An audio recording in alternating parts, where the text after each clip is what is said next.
So it's interesting to see where you've camped when you come in late at night in the dark. Actually, it wasn't late at night, but it was very dark. And this is pretty nice. All of these campsites are numbered. Well, it's not really a campsite, but they are numbered. And I'm in number 1. And I am very close to these cliffs here. And I'm very close to the interstate. I don't know if it's definitely busier right now than it was last night. Because last night was very quiet. Maybe the wind has shifted too. But this is a pretty cool place. You do have to come up this kind of steep road over here. But it's not bad. I would say pretty much every rig could make it up here. But I like this option compared to like a rest stop, which I could have done. We're close to 2 rest stops. But might as well just come up a mile off the interstate and be in nature with amazing views. So that's Colorado, this direction. And then Utah is just like a mile or 2 this way. So we're right on the border. We have neighbors. I didn't hear them come in last night. They weren't here last night because I drove right through there, so I would have noticed that.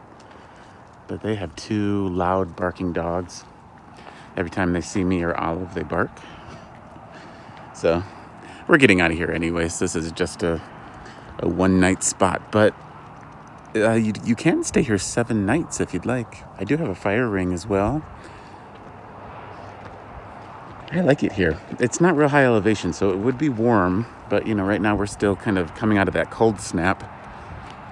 So right now it's beautiful. But typically it's probably really hot here because it would only be, 4,500, 5,000 feet elevation. And that would mean warm. Probably best time would be spring and fall here, unless you like it really hot. And I'm sure it gets a decent amount of snow in the winter, so. There are more spots here as well. You can see up above us a little bit. There are a few more rigs. I'm not sure, but I thought I read that there were maybe less than 10 spots here, so. Yeah, great views of the mountains over there. We're not far from Grand Junction, and we're really close to Moab too. So it is an option for Moab. Not super close, but definitely doable. And down here, these are all OHV trails. There's a little pond, couple little ponds down there. And there's a little pond right here. So we're going to make our way towards Moab and Arches. My plan is to do a 2-hour hike, which is right near Moab, right near the national park. And it is to an arch, but the arch itself is not in the national park. It's called Corona Arch. I guess it's pretty popular. It's a fairly popular hike, but I think it'll be okay. It's, we'll see. If it's too crowded, there's other options too, so we could always change our minds and do a different hike. But I think that's might be about an hour from here. I could be wrong on that one, but it's not too far. So we're going to get back on this interstate. And actually, I think we only stay on the interstate for a few more miles, and then we head into the beautiful arches and canyon lands. You can already see it kind of getting beautiful over here, some rock formations and stuff. We're up above the soaring crows. Yeah, let's get on the road. This was a nice night's sleep. It was very quiet here, very dark. there wasn't any noise until morning when I could start to hear the highway and the barking dogs. But that wasn't until, I don't know, 8 o'clock. So it's all good. Let's get on the road. Start this day.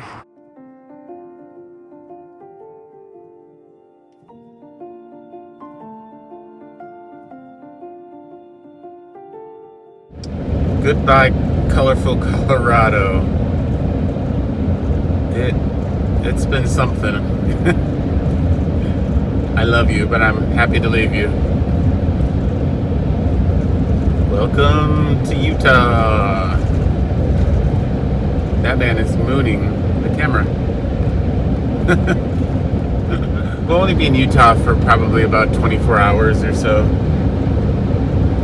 We're gonna do this trip fairly quickly because it's about to get hot again. So today is another nice day. I think it'll probably be up to about 80 degrees where we're going. Then after that, broken down bus. Ooh, front it looks like there was a fire or something. Yeah, so I think today it'll be high 70s, about 80. And then the next day, I think it goes up another 5 or 10 degrees. So before we know it, it'll be 90 again here, which I think is, sorry about the bumps, which I think 90 is more kind of a normal temperature for this time of year. It was just that cold spell that made it really nice here, actually. It made it like 60s, 70s, and that's just not normal for here. So by the time 90s hit, or 80s, 90s hit again, I would like to be in like near Flagstaff and I'm probably going to spend one night near Flagstaff in higher elevation and then head over to Aja's. Aja's birthday is coming soon. There's a party.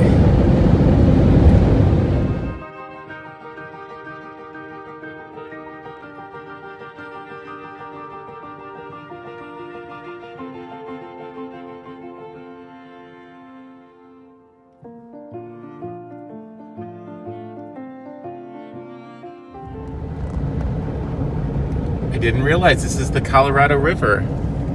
We've been driving next to it, and it looks pretty high right now. Quite a bit of snow and rain.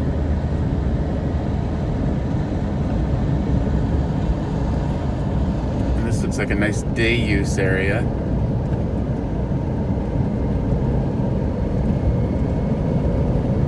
Dewey Bridge Recreation.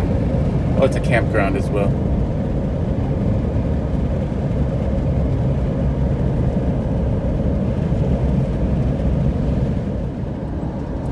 Look how pretty. The Colorado River, wow. I mean, the river itself isn't that pretty, but the canyons that it has carved out, pretty amazing. I'm glad there's no one behind me because I'm going way slower than they would want to, I'm sure. This is a road that I would appreciate the minivan on, for sure.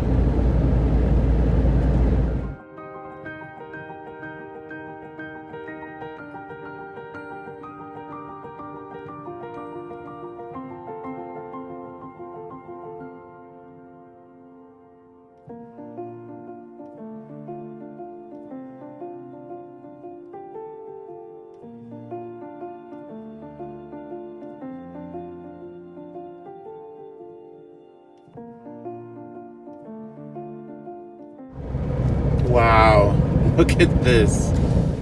Colorado River, Red Canyon, green trees, and then those rock formations and the snow-capped mountains.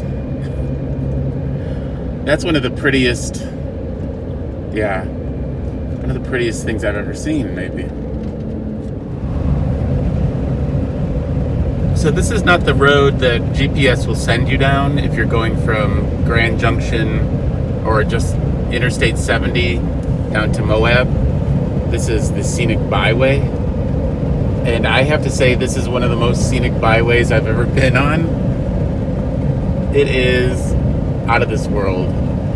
I have a feeling that this video will not do it justice, but it's amazing. And I'm sure it's beautiful going from south to north, but from north to south, it will blow you away because you get the views of the snow-capped mountains as well.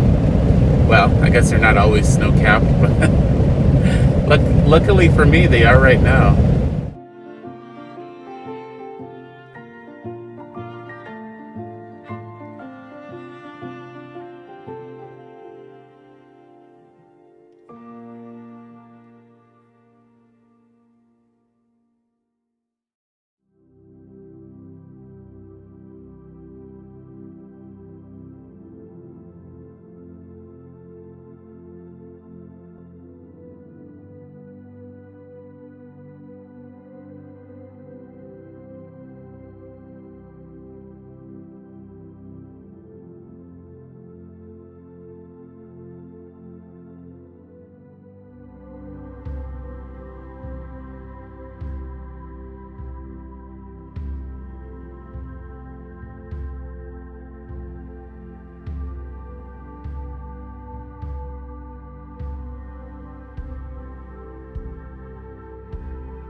There are quite a few campgrounds all along the Colorado River here. They are paid campgrounds, as far as I can tell, because I've seen pay boxes.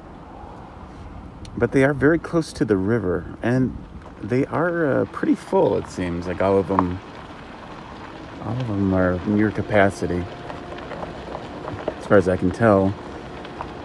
And there are a lot of beaches along the Colorado River here, which is kind of interesting. But the water is pretty muddy. I'm sure it's way cleaner than it is down in southern Arizona, where basically it's agricultural runoff. I don't know if I'd want to swim. Well, I might. It's a little muddy though. We're really close to the town of Moab now. It's only like 2 miles from here. And we stopped. There's a park on the corner where the two roads meet, the river road and whatever the highway is. And Arches National Park is only 2 miles this way over the bridge. And right across the road, there's a spring. Something I read about earlier. Oh, the highway is 191. I read about a natural spring that comes right out of the rock here, and there's actually a pipe so you can fill jugs, and yeah, they say that people have been drinking it for hundreds of years, so I'm gonna give it a try. I'm always into looking for drinkable spring water. Can you see the vans parked up here? Actually, that's a much better idea. I should just bring my van over. I wasn't sure if there'd be enough parking. Looks like there is, so I brought a couple of empty jugs to fill, but I think I've changed my mind. I'm gonna bring the van over. It'll be much easier than walking back to the car with water. Water's heavy. There's water running in there too. A lot of water in these rocks. So this is the little park that's at the junction of these two roads. And this path goes along the river. Lots of bikers, bicyclists, a little green grassy area, a pavilion. And then across the road, I just noticed there's gondolas. I don't know if it must not be this hill right here because it's not very big. It must be the one behind it, which I can't really see. So, yeah, that would be interesting. Probably some great views. Okay, I'm hoping there's nobody parked. Oh, good, there's not. Hey, it's even paved. Do I have the right spot? Yeah, I do.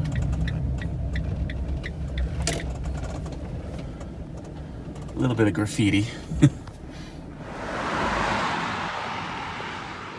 So there's a lot of different information online about this spring.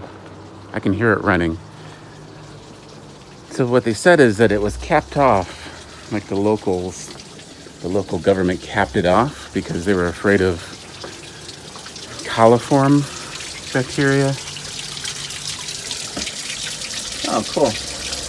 But what it says is that locals have been drinking this water for hundreds of years, and there is no risk. There's people who say specifically that they've been drinking it for months or years, never had a problem. The only problem I see is that the road is so close, but it is coming from deep inside this big rock. Well, actually, the side of the mountain, basically, so I think it's fine. So that's a cool little contraption somebody put there. It would be difficult to gather this water if that weren't there. I guess there used to be a pipe here, but it's gone. I think this is watercress growing in the spring water here. Could have a salad and some beautiful spring water. Thank you, LaSalle Mountains, for your beautiful filtered spring water, your naturally filtered spring water. I talked to two people who had both been drinking the water for years and said had never been a problem. And many locals come here to drink water, so I think we're all good.